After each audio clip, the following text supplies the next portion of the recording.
3. When I get up in the morning, she's already sitting at the kitchen table. There are thick scabs on her elbows and a deep, recent cut on the back of her left hand. And there is still the smell of her, sweet and tart at the same time. "Hey," I say. "How'd you sleep?" "Sleep? Yeah, good. First time in a bed for ages. You?" "Okay. Got up a couple of times just to keep watch. No sign of them, though." "We're safe here, yeah?" "Yeah, safe enough. We're at the back of another property. You can't see it from the road at the front, and I've blocked the drive with tea tree. It's only noise or smoke that can give us away."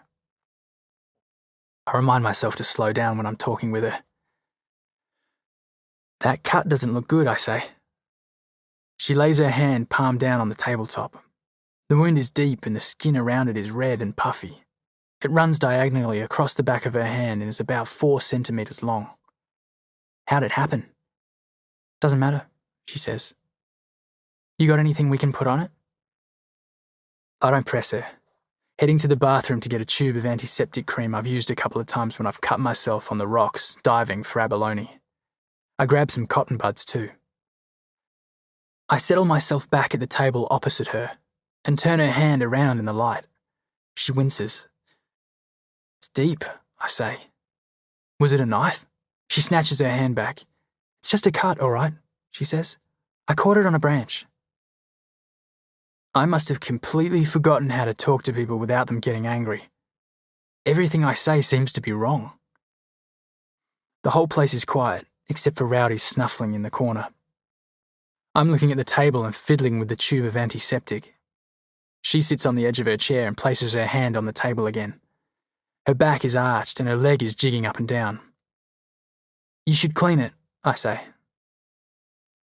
I get a stainless steel bowl from the cupboard below the sink.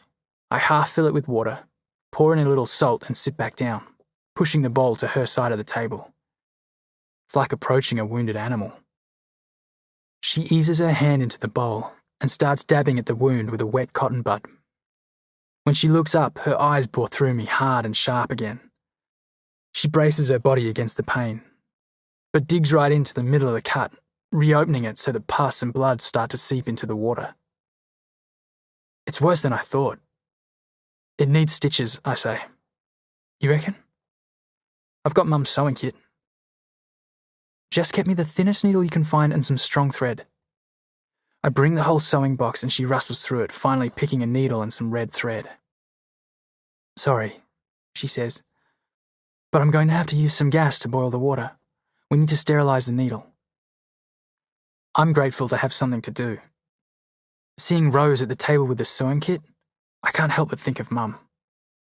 She used to sit up in the kitchen in our old place, darning socks and repairing holes in clothes. She'd have this lamp on the table and her hands would work away under the light. I can see her there, letting down my winter school pants and joking that I'd need to stop growing soon. A few minutes later, I'm fishing the needle out of the boiling water with a pair of tongs and placing it on the table. "Now," Rose says, "I need your help." She threads the needle, takes a deep breath and pierces the little ridge I make by pushing the sides of the wound together. I hear the sharp intake of breath as the thread catches, but she keeps pulling. She loops it back and through 6 times before she ties it off and holds up the thread for me to cut with the scissors. As soon as I do this, she lurches away from the table, opens the back door and spews over the rail. But before I can even get up, she's walking back into the kitchen, wiping her mouth with her good hand. She fills a glass with water, gargles, and spits it back into the sink. She sits down, lays her hand on the table and says, "Better get that antiseptic onto it, I reckon." I dab the line of stitches with the cream. "You're a good sewer," I say. "I'm a shit sewer," she says, but there's no hardness in her voice. Never saw the point of it. Wish I'd learned better now, though. I find a bandage in the bathroom cabinet and hold her wrist while I wrap it around the wound and fasten it with a clip. "You'll need to clean it every day and make sure the infection doesn't spread." "Thanks, Mum," she says, and for the first time I see how white and even her teeth are when she smiles. For a minute, we just sit there looking at each other. It's so much easier when you've got something to do. I get the sense she's weighing me up again. "How long you been on your own here?" she asks. "Not sure. Since everyone else left, after the quarantine. After all the phones went down and the shops were emptied out. Maybe 2 years, could be longer." "Where'd you come from?" "We lived on a farm out past Longley.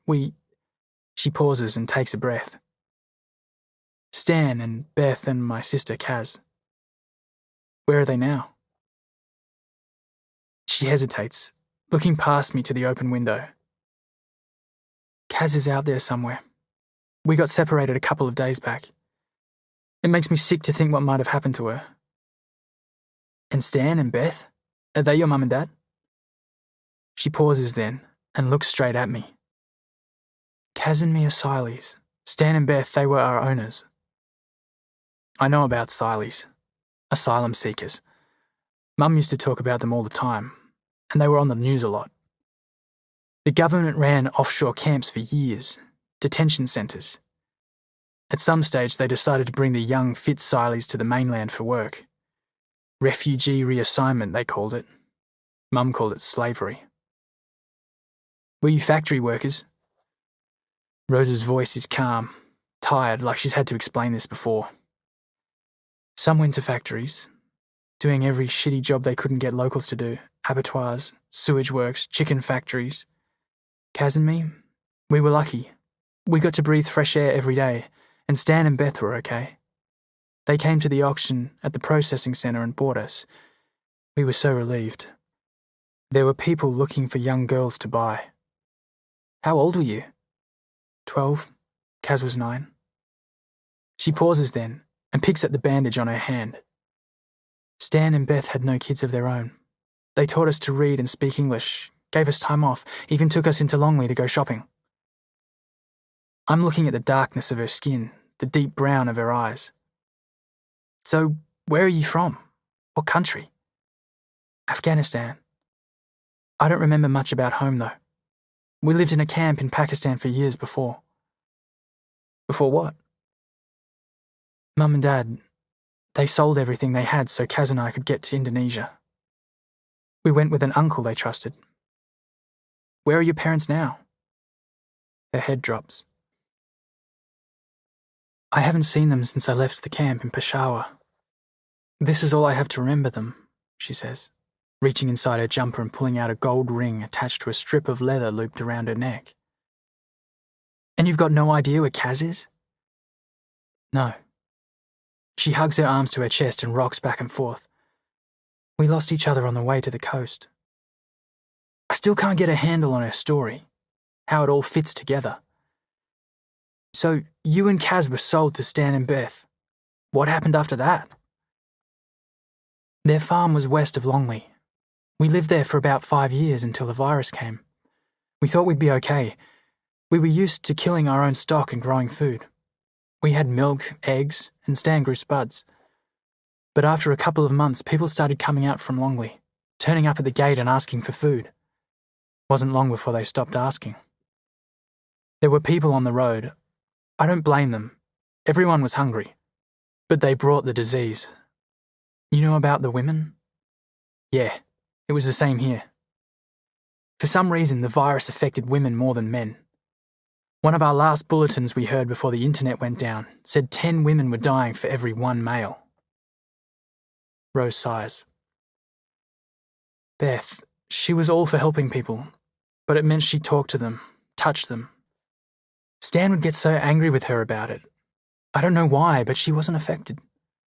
Once Stan was killed, she gets up from the table and walks over to the window above the sink.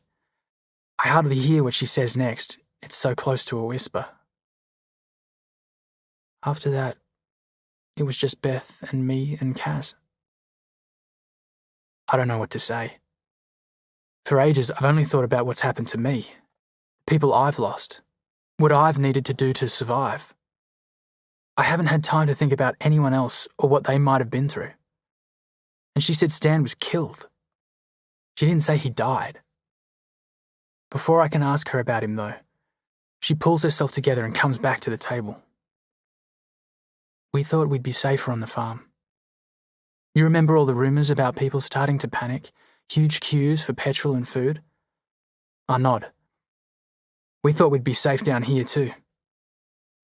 Stan had started to stockpile grain for an old tank and seed potatoes in the barn, but he wanted more, so he went into town. She stops then and leans forward so the hair falls over her face. She does that thing I'm getting used to, flinging her head back and pulling her hair behind her ears. Secretly, me and Kaz didn't believe that the things were as bad as Stan and Beth were making out, she continues. We thought the government would get on top of it. Someone would find a vaccine in time. We just had to hold out for a while until things got back to normal. Same here. We kept expecting to see the Red Cross or the army come rolling into town telling us everything was okay. Rose has taken the leather strap from around her neck and looped it over her wrist. She slides a finger in and out of the ring. When Stan didn't come home, Kaz and I weren't worried. He was good friends with Mr. Kincaid, the auctioneer at the sales yard, and he'd sometimes stay with him instead of driving back in the dark. The next morning was so quiet. I realized there was no sound of cars or trucks out on the highway. There hadn't been mail deliveries for weeks, and none of the neighbours stopped by anymore. When Kaz and me came into the kitchen for breakfast, Beth had the rifles out on the table and packets of ammo next to them. I couldn't believe it. She never touched the guns. Stan used them to shoot sick animals, but otherwise they stayed locked up in the tractor shed. Now Beth was checking them over? She said we had to be prepared. Stan didn't come back that day or the next. By then we were real worried. So we moved bales around in the hay shed to make a space in the middle, and we loaded up with food and blankets and one of the rifles. Beth said if anyone came, Kaz and I should run straight out here and stay hidden until she gave the all clear. Rose has launched right into this story like she's been waiting to tell it. I want to pull her up, ask more questions, but she doesn't give me the chance. Then, finally, on Christmas Eve, Stan's ute crawled up the drive. Beth was suspicious, so she sent Kaz and me out to our hiding spot in the hay shed just in case. But I couldn't help myself. I climbed up and peeked through a joint in the shed wall. The ute came up to the side of the house and into the yard. I knew for sure that it wasn't Stan. I had a horrible feeling in my gut. 2 men got out and looked around the yard. I couldn't see Beth anywhere, but I knew she'd be watching from the house. It was a guy called Ramage and his son, who everyone called Rat. There's something in the way she says Ramage's name that hurts her. She's picking at the bandage on her hand again, and her voice hardens. Ramage used to run the feed store in Longley. Stan knew him, trusted him, but he was one of those guys you always thought was watching you, especially the girls. He was a creep. She pinches her bottom lip between her teeth, weighing me up. That was Ramage, the one on the trail bike yesterday. I remember the man yelling across the river mouth. What was that name he was calling? Water, she says. That's my Siley name. Ramage always used it. It's Pashto. It means rose. What happened after they arrived at the farm? I ask. Rose sits back in her chair and crosses her arms. I got the rifle, loaded it quietly, and climbed back up. I could hear Beth's voice. She was standing on the back porch with a rifle in her hands. The men were about 20 meters away from her. Ramage did all the talking, saying, "You here all on your own, Mrs. Morgan? Or you got them pretty Sileys of yours hiding somewhere?" Beth raised the rifle higher and said, "Where's my husband?" Ramage said Stan had sent them out here to pick us up, that he'd had an accident in town, broken his arm. I could see Beth didn't believe him. So she says, "Maybe I'll keep the ute and you two can walk back into town, since it's my husband's." From behind, I saw Rat looking like he was slouching back into the seat of the ute. But through the open driver's side door, I saw him slipping a hand down to pick up something off the floor. Now Ramage was moving towards Beth. "Come on," he says. "Let's put that gun away and talk sensible, you and me. Things are different now. We need to look after each other, those of us that's left. Rat had picked up a metal wheel brace and was sliding it into the belt at the back of his pants, real slow. He stood up and started circling around to Beth's side. Ramage was still talking, all confident now. "Come on, Mrs. Morgan," he says. "You can't shoot us both. Why don't you put that gun down and we'll all go inside and have a nice cup of tea?" I was so nervous and sweaty I could hardly hold the rifle, but I stood up and opened the door we used to winch the bales through. I braced my feet on the ledge and got Rat in the sights. I don't even know if I meant to squeeze the trigger, but suddenly there was a loud bang and Rat collapsed on the ground screaming and grabbing at his leg. At the same time, Beth pointed her rifle straight at Ramage, who was looking over at Rat and trying to figure out what had happened. "Get off my fucking land!" Beth yelled. She never swore. Never. She had her rifle pointed at his head now and she said, "Get your mate into the back of the ute, now." Rat was rolling around on the ground, screaming. I wanted to shoot him again just to shut him up, but Ramage dragged him to the side of the ute and rolled him onto the back. Then Beth called out to me. I stood up in the doorway so Ramage could see me pointing the rifle at him. Beth called to Kaz to get the cable ties from the shed. Then Beth tied one around Ramage's wrists and pushed him down so he was lying next to Rat. There was all this blood in the bottom of the tray. "I'll be back for you girls," Ramage screamed as Beth was about to climb in the ute. "I know where you are. You can't hide. There'll be more of us next time. We already got the old man." Rose smiles and shakes her head. But then, I'll never forget it. Beth jammed the barrel of the rifle in his mouth. I'd seen her angry before, but nothing like this. It was like something inside her had snapped. "You come near my girls," she said, "and I will kill you. You understand, you fucking creep? I will kill you." I'm pretty sure I heard his teeth break when she snapped the barrel out of his mouth, and I got back in the driver's seat. He was bawling now, saying all sorts of dirty things he'd do to Kaz and me. After Beth took off down the drive, it was quiet. Kaz and I stood looking at each other. I reckon we both knew nothing was ever going to be normal again. "And Beth?" I ask. Rose takes her time to answer. She shifts in her chair, and when she speaks, her voice breaks. "She never came back."